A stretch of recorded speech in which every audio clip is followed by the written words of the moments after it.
Mo Meaning Mondays number 14.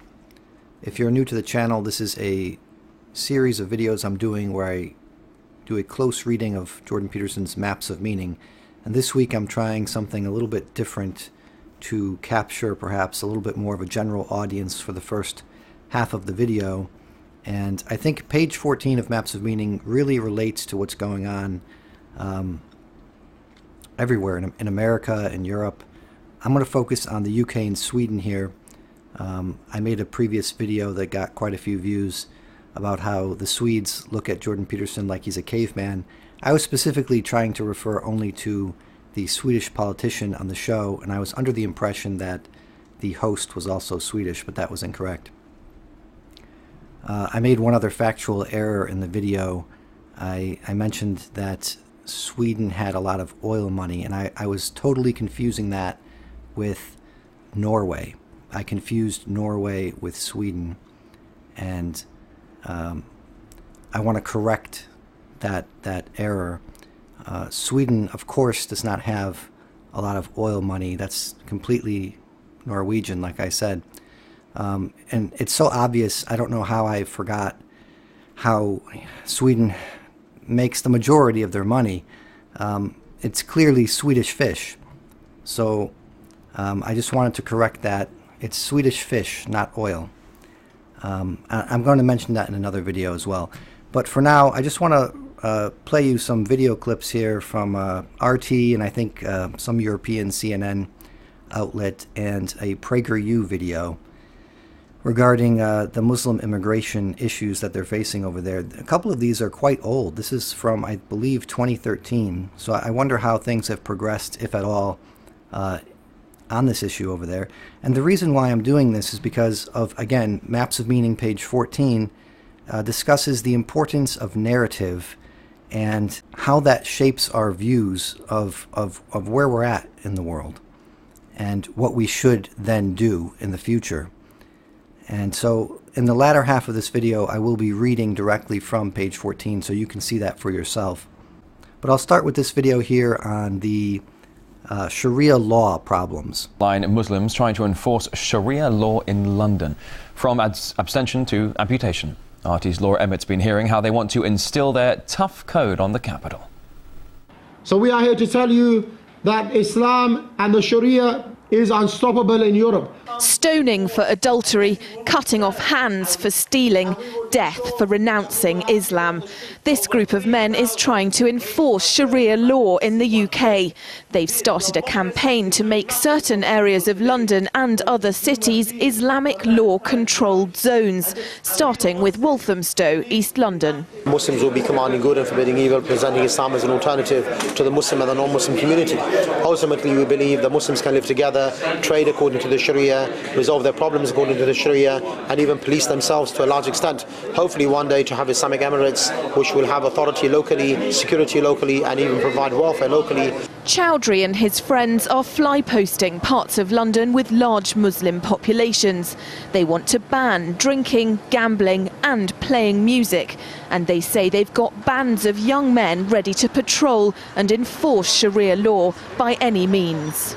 Now, that enforcement will not initially be on the level of inviting and forbidding verbally. But if someone has the capability to forbid what in essentially is something evil, like pornography or prostitution, he should do so. And by that you mean physically? Of course, I believe that the prostitutes that are near the mosque, they should be run out of the area. These Muslims say British society is broken, riddled with drugs, crime and prostitution. Because of that, they firmly believe members of the communities they're targeting will welcome Sharia law. But the word on the street about the campaign tells a different story.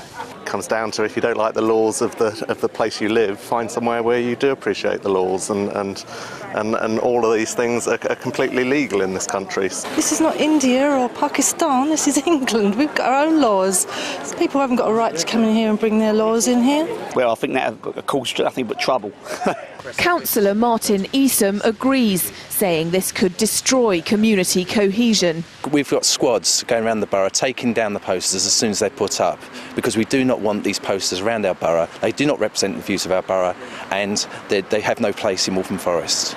Citizen equality campaigners say the Sharia supporters shouldn't be considered a religious movement, but a far-right political organisation with a poster campaign designed to divide and conquer communities.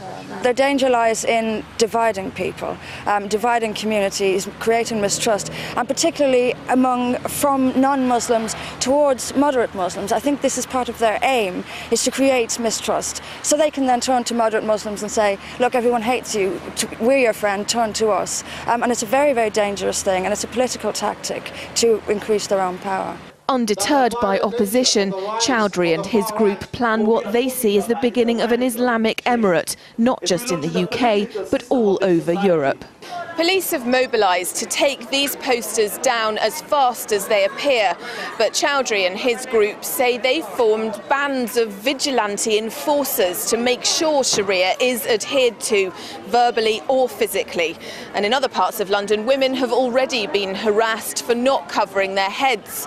If these Muslims ever get their way, I won't be able to dress like this on the streets of Walthamstow or many other parts of London, Brussels, Rome and Paris.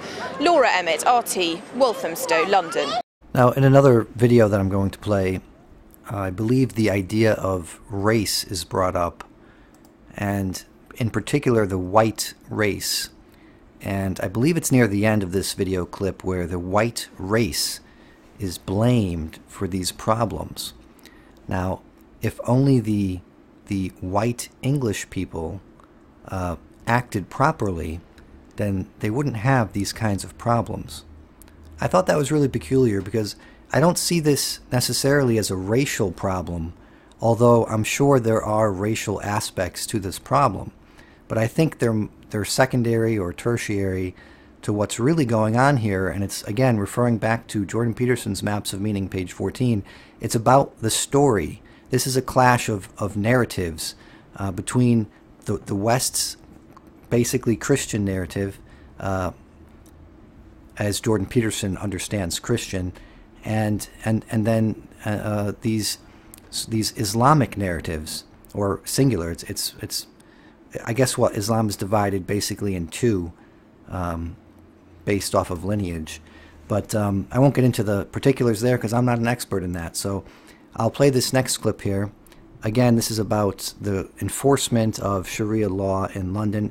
Again, this is an old clip from 2013, so I'm wondering, how has this progressed in the city since then? Whitechapel in East London. A hardline vigilante group is trying to impose Sharia law on unsuspecting members of the public. It's a Muslim area, okay? Alcohol, bad. This is a Muslim area. It's not just drinkers being targeted. Yeah, you're gay, mate. Get out of here, mate. Get out of here, you fag.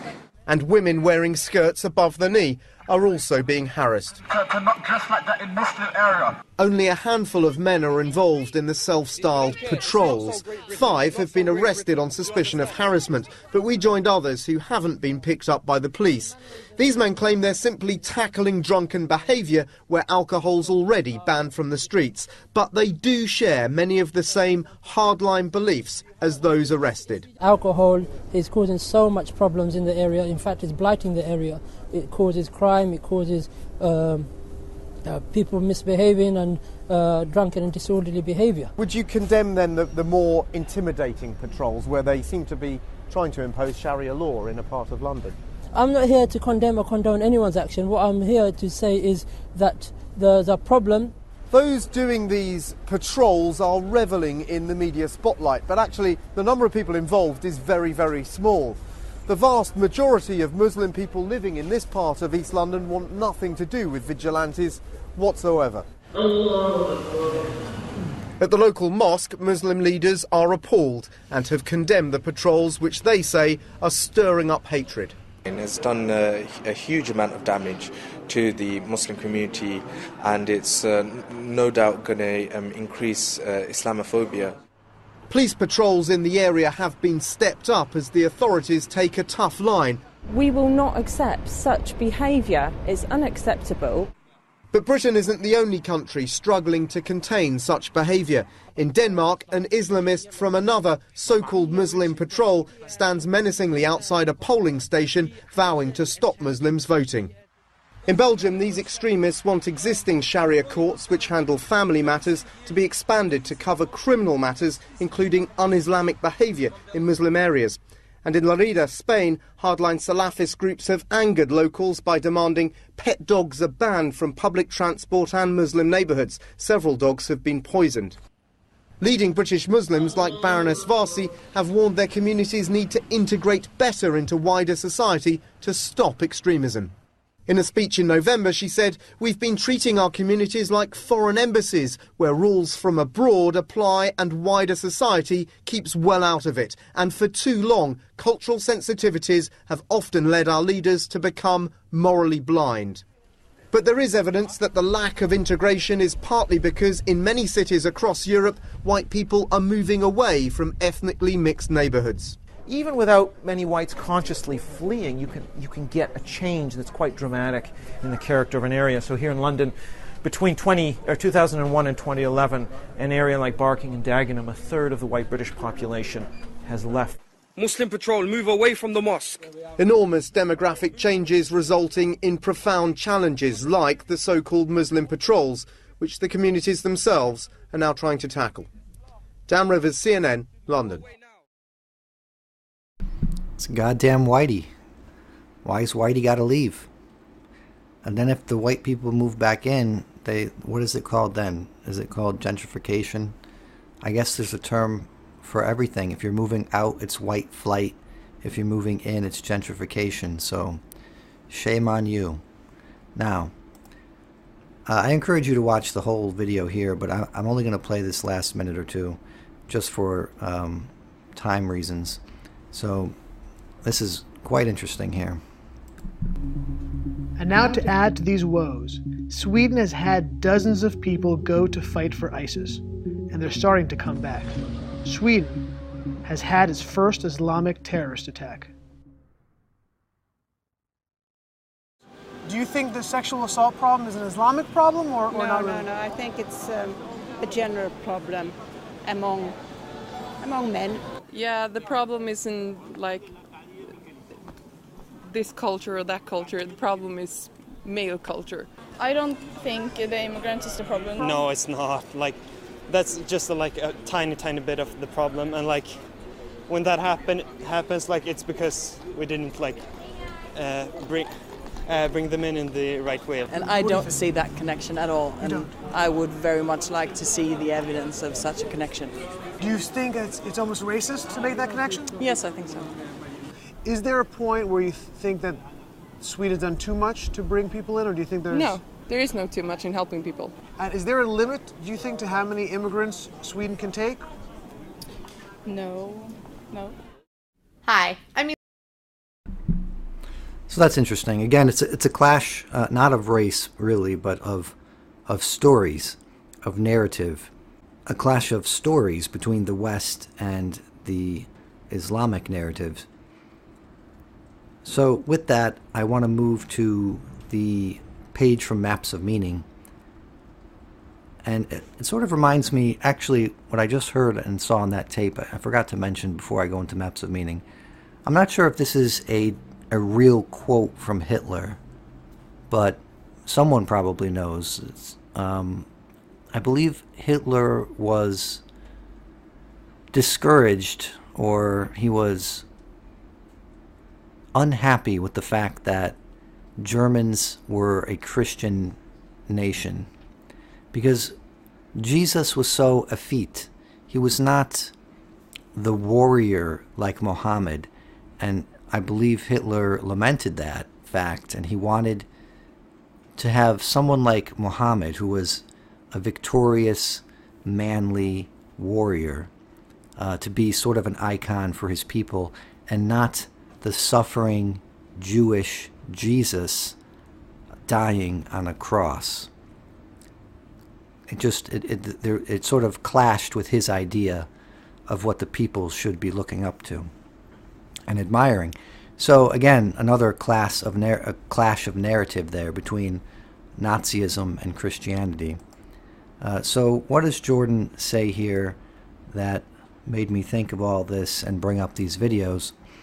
So I'll start narrating here in case you're just listening to this, because quite a few people rather just listen than watch any kind of video, which I totally understand. We cannot conceive of that future except in relationship to the interpreted present. And it is our interpretation of the emotional acceptability of the present that comprises our answer to the question, quote, what is? And now he has a double parenthetical here. What is the nature, which is the meaning and the significance of the current state of experience? Now think about that in relation to the video clips I just showed you between the Swedes and the Muslims and so forth. You might want to say that the radical Islamists or whatever terms you are comfortable with that ease your conscience.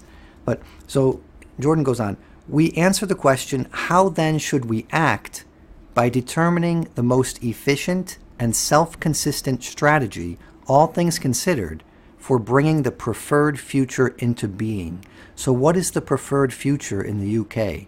What is it in Sweden? Obviously, their native populations have differing opinions on this. And what is the preferred future that the immigrants see for themselves and those nations? I think you're going to have at least 3 different interpretations of the present state of affairs and what the future ought to look like from all of these different groups. Our answers to these 3 fundamental questions, modified and constructed in the course of our social interactions, constitutes our knowledge insofar as it has any behavioral relevance, constitutes our knowledge from the mythological perspective. Now, if you haven't been following along with my Maps of Meaning Monday, don't despair. I'm going to try to couch this so that you can just jump right in right here. Jordan's emphasizing that the world is sort of divided into 2 ways of thinking about it.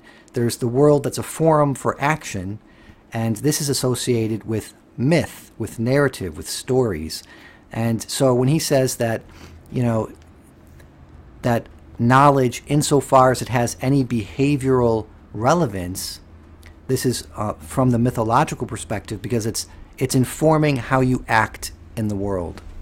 And you act not alone, but as part of a family, as part of a community, as part of a society, maybe as part of a nation. Okay? And then the other side of thinking about the world is a world of objects. And that is how science tries to view the world. And so you have sort of objective knowledge, and then you have sort of subjective knowledge. The subjective knowledge is what is informing your own actions in the world. It's based off of stories, and then the objective knowledge is driving our technology and our progress in that regard, and it's based on objective knowledge. So he continues, the structure of the mythic known, what is, what should be, and how to get from one to the other, is presented in figure number 1. I will show that figure at the end. It's a very simple figure, but I guess Jordan is known for these kind of odd figures. But they are necessary if you want to visualize the idea. And it's a very simple idea, but if you see it in words, maybe it seems more complex than it actually is when you see it diagrammed. But you have to use the precise language in order to get the idea precisely across. I know Owen Benjamin likes to say that you could just simplify, but the more you simplify, the lower resolution you're going to have of what's going on. And sometimes, especially when you're laying out very important ideas like in Maps of Meaning, you need to get to the high resolution, and you need to get to all these little bit of details. So Jordan continues, the known is explored territory, a place of stability and familiarity. It is the city of God, as profanely realized. That's very important. He's not talking necessarily the religious ideas here. He's talking about the city of God as profanely realized. It finds metaphorical embodiment in myths and narratives describing the community, the kingdom, or the state.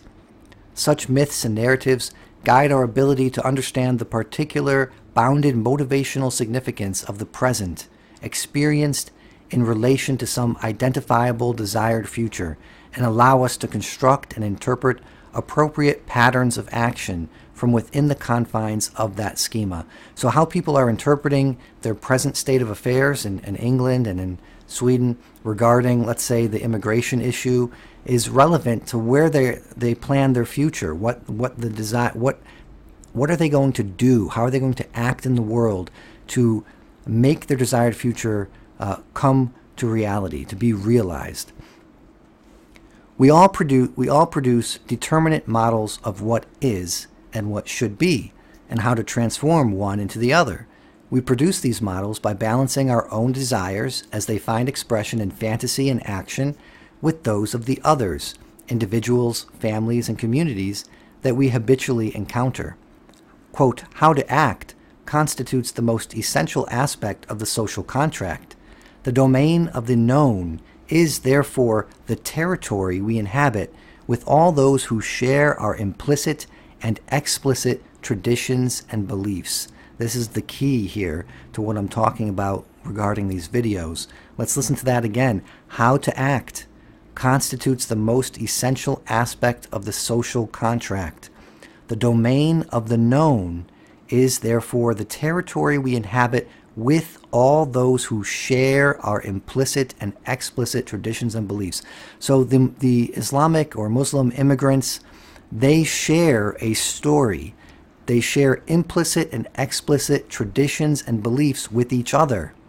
And they have their own social contract that informs them how to act. Okay? And this is conflicting with the narrative of the West, the Western traditions, by and large Christian, as Jordan Peterson understands Christian.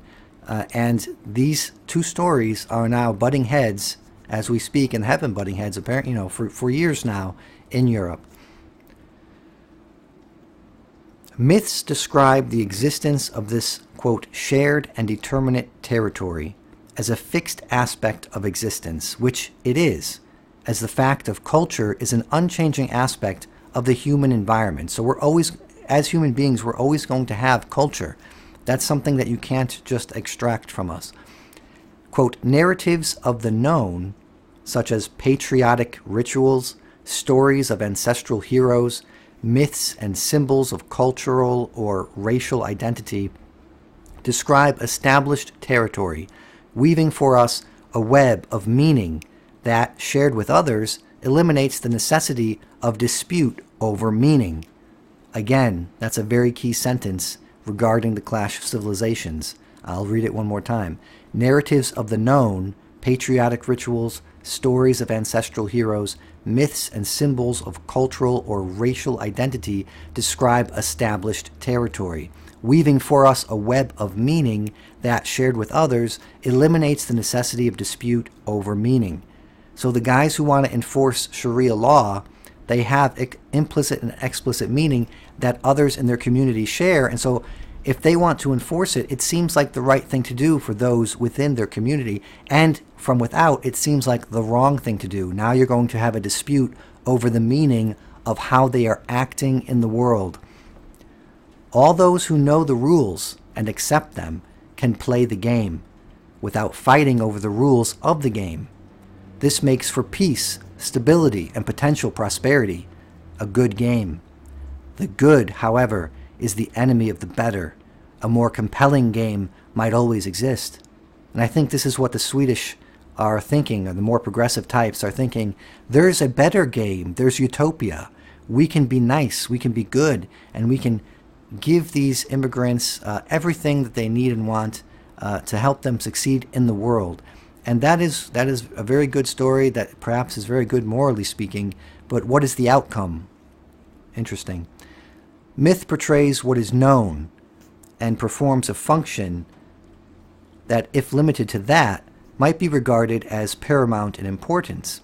But myth also presents information that is far more profound, almost unutterably so, once, I would argue, properly understood. This is another very interesting idea coming up here. We all produce models of what is and what should be, and how to transform one into the other. We change our behavior when the consequences of that behavior are not what we would like. But sometimes mere alteration in behavior is insufficient. We must change not only what we do, but what we think is important.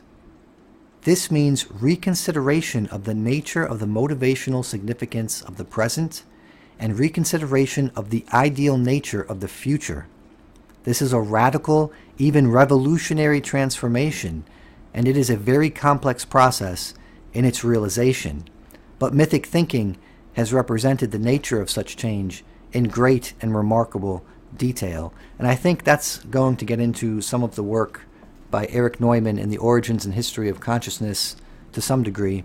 But what is the myth that the Islamic people are using to guide them into their future? Will they have a transformation of their values, what they find important, when they clash with the Christian narrative in the West? And will the Christians change their narrative about what they find important?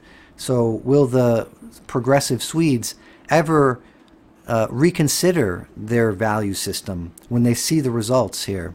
And what narrative, what story will it take for them to change their value structure?